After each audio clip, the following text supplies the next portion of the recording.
জানাই হাইকোর্টের নির্দেশে যে কমিটি তৈরি হয়েছিল সেই কমিটির যে রিপোর্ট সেই রিপোর্ট হাইকোর্টে পেশ হয়েছে মুর্শিদাবাদের দাঙ্গাকে নিয়ে। সেই কমিটির রিপোর্টে যে বিষয়বস্তুগুলো উঠে এসেছে সেই বিষয়বস্তুগুলো আপনারা সকলেই জানেন। আজকে প্রেস কনফারেন্সের মূল উদ্দেশ্য সেই বিষয়গুলোকে আপনাদের সামনে আরেকবার তুলে ধরা। প্রথমত বলি যে মমতা বন্দ্যোপাধ্যায় বারবার বলে গেছিলেন যে এই দাঙ্গা বা এই দাঙ্গাকারীরা বাইরে থেকে এসেছিলেন।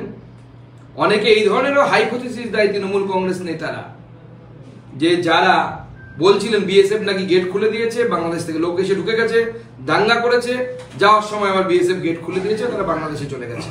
তৃণমূল কংগ্রেসের মুখপাত্রদের মুখে এই ধরনের আমরা অদ্ভুত টাইপের কথা শুনেছিলাম। আজকে এই যে রিপোর্ট, এই রিপোর্ট পরিষ্কার বলছে যে লোকাল পাবলিক যারা, আমি রিপোর্টের একটা অংশ আমি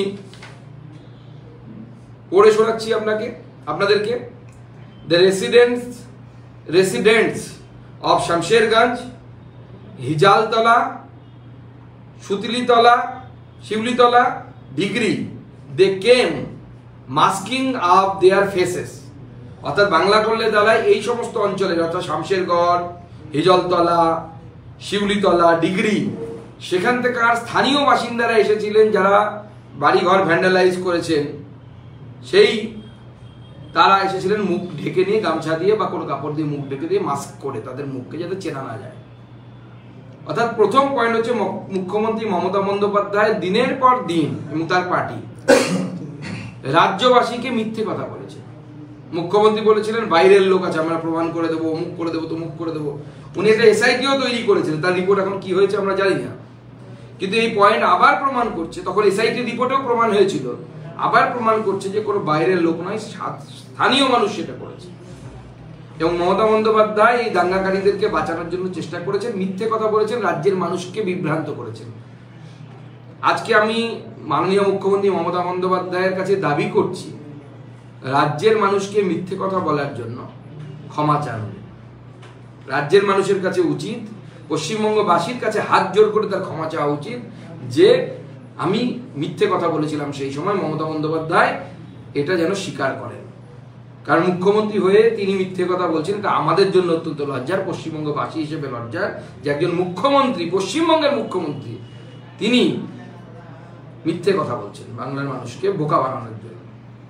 শুধু তাই নয়, এই রিপোর্ট বলছে, আবার আমি পড়ে শোনাচ্ছি, রিপোর্ট থেকে কোট করছি, local councillor namely Mehboob Alam, যার নাম স্থানীয় বাসিন্দারা বারবার বলেছেন, যখন আমি ভিজিটে গেছিলাম প্রায় 5 ঘন্টা আমি সেখানে ছিলাম, এর নাম লোকাল বাসিন্দারা বলেছিল, যাদের বাড়ি ঘর ভেঙে তছনছ করে দেওয়া হয়েছিল, মন্দির ভেঙে দেওয়া হয়েছিল, তাদেরকে শ্লীলতাহানি করার চেষ্টা করা হয়েছিল। মেয়েরা, বাচ্চা মেয়েরা 11-12 পড়ে, কলেজে পড়ে, ইজ্জত বাঁচানোর জন্য বাড়ির ছাদ থেকে লাফ দিয়ে পালিয়ে গেছিল ঝাড়খণ্ডে, গিয়ে 10 দিন পর ফেরত এসেছিল। মেহবুব আলম কেম with the miscreant on 11th April 2025। Mehboob Alam নিজে তৃণমূল কাউন্সিলর, সেই তৃণমূল কাউন্সিলর গুন্ডাদেরকে নিয়ে এসেছিল এই দাঙ্গা করার জন্য। আজকে আমি তৃণমূল কংগ্রেসের সেই হিন্দু নেতাদেরকে প্রশ্ন করতে চাই, এই জেলা থেকে শুরু করে গোটা রাজ্যের হিন্দু নেতাদেরকে, বলুন আপনাদের কাছে কি সলিউশন আছে? বিরাট তো মিছিল করছেন জগন্নাথ মন্দির নিয়ে। যখন আপনার এই মেহবুব আলমের মতো কাউন্সিলররা যখন দাঙ্গাকারীদেরকে নিয়ে আসবে, আপনার পুলিশ তখন কি করবে? এখানে বলছে পরিষ্কার যে পুলিশ চুপচাপ দাঁড়িয়েছিল। MLA is also present, MLA উপস্থিত ছিল সেখানে। On Friday he saw the vandalism, MLA উপস্থিত ছিল শুক্রবারে, সে দেখেছে যে ভ্যান্ডালিজম হচ্ছে, অর্থাৎ বাড়ি ঘর ভেঙে দেওয়া হচ্ছে, হিন্দুদের বাড়ি ঘর দোকান লুট করা হচ্ছে। অ্যান্ড ওয়েন্ট অ্যাওয়ে, রিপোর্ট বলছে, আমরা বলছি না, ওয়েন্ট অ্যাওয়ে, অর্থাৎ চলে গেলেন ওখান থেকে, বাঁচানোর চেষ্টা করলেন না হিন্দুদেরকে। এবং তার সাথে আরো কি কি লেখা আছে, but the violence continued on 12th April 2025 Saturday.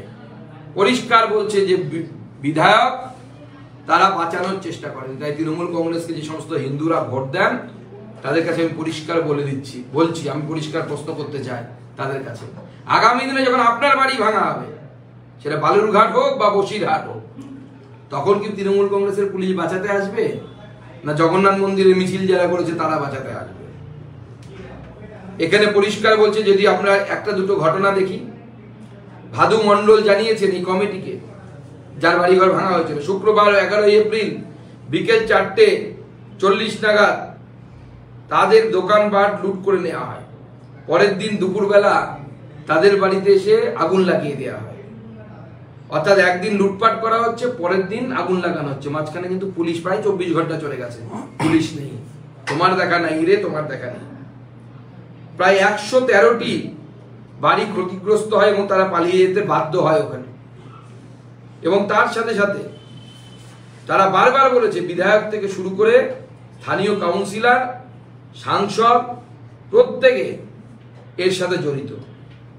এবং এটা বলা হচ্ছে যে 113টি বাড়ি ক্ষতিগ্রস্ত এবং মালদাতে যারা পলায়ন করে, অর্থাৎ যারা মালদাতে বেদবোনা থেকে পালিয়ে গিয়ে মালদাতে বৈষ্ণবনগরে পাল্লালপুরে গিয়ে আশ্রয় নিতে বাধ্য হন, সেখানে ফিরিয়ে আনার জন্য তাদেরকে ফটো তোলা হয়, জবরদস্তি করে তাদেরকে নিয়ে আসা হয়।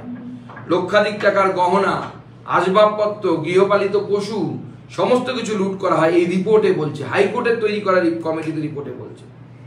এবং বেদবোনাতে যখন সন্ত্রাস চলছে, অর্থাৎ শুক্রবার বিকেল 4টে, শনিবার বিকেল 4টে, 24 ঘন্টা হয়ে গেছে শুক্রবার থেকে শুরু হয়ে, পুলিশকে ফোন করা হয়েছে, পুলিশের কোনো ভূক্ষেপ দেখা যায়নি, পুলিশের কোনো অ্যাক্টিভিটি দেখা যায়নি। অমিত চাঁদ মণ্ডল, দেবাশিস ঘোষ, এদের বাড়ি ভাঙচুর করা হয়েছে। দেবাশিস ঘোষ জানিয়েছে যে তার বাড়ি যখন ভেঙে ফেলা হয় সে পালিয়ে যায়, প্রশাসন তাকে চাপ দেয় বাড়ি পরিষ্কার করার জন্য, বাড়ি সারিয়ে দিতে প্রশাসন আসেনি, তাকে চাপ দেওয়া হয় যেন বাড়ি বেশি দিন এই অবস্থায় না থাকে। অর্থাৎ ভাঙচুর হয়েছে সেটা দেখানোও যাবে না, বলাও যাবে না, সাপ্রেশন অফ ফ্যাক্ট। তো অপরাধ, পুলিশ অপরাধ করছে, প্রশাসন অপরাধ করছে, প্রশাসনের বিরুদ্ধে তো মামলা হওয়া উচিত হাইকোর্টের নির্দেশে। সাপ্রেশন অফ ফ্যাক্ট করার চেষ্টা করা হচ্ছে। অমিত চাঁদ মণ্ডল তিনি জানান যে তাকে তার বাড়ির ভেতরে পরিবার সহ বন্ধ করে তালা লাগিয়ে পেট্রোল দিয়ে আগুন জ্বালিয়ে দেওয়া হয়। ভাবুন, এরা কথায় কথায় গুজরাট দাঙ্গার কথা মনে পড়ায়। গুজরাটে তো তাও দুটো সম্প্রদায় মারামারি করেছিল। এটা দাঙ্গা বলা উচিত না, এটা one sided murder, ethnic cleansing যেটা বাংলাদেশে হয় সেটাই মুর্শিদাবাদে হয়েছে। তারপরে তারা বলছে বিএসএফ এসে তাদেরকে রক্ষা করে। আর মমতা বন্দ্যোপাধ্যায় এই বিএসএফ এর বিরুদ্ধে আঙুল তুলছেন। মমতা বন্দ্যোপাধ্যায় বলছেন যে এই বিএসএফ গুলি চালিয়েছে বলে অশান্তি হয়েছে। মমতা বন্দ্যোপাধ্যায় এবং তার প্রশাসনের একটাই রাগ, যে মমতা বন্দ্যোপাধ্যায়ের রাগটা কেন, যে বিএসএফ এসে এই অমিত চাঁদ মণ্ডলের মতো অন্যান্য হিন্দুদেরকে কেন বাঁচিয়েছে। দুটো হিন্দু মার্ডার হয়েছে, আরো 10টা হিন্দু পুড়িয়ে মারতো, তাহলে মমতা বন্দ্যোপাধ্যায় খুশি হতেন। এবং ওয়াকাফ আন্দোলনের বিরুদ্ধে ওনার যে ভোট ব্যাংক, সেই ভোট ব্যাংক মমতা বন্দ্যোপাধ্যায়কে তাহলে লাফিয়ে লাফিয়ে ভোট দিত। সেটা হয়নি বলে মমতা বন্দ্যোপাধ্যায় অখুশি।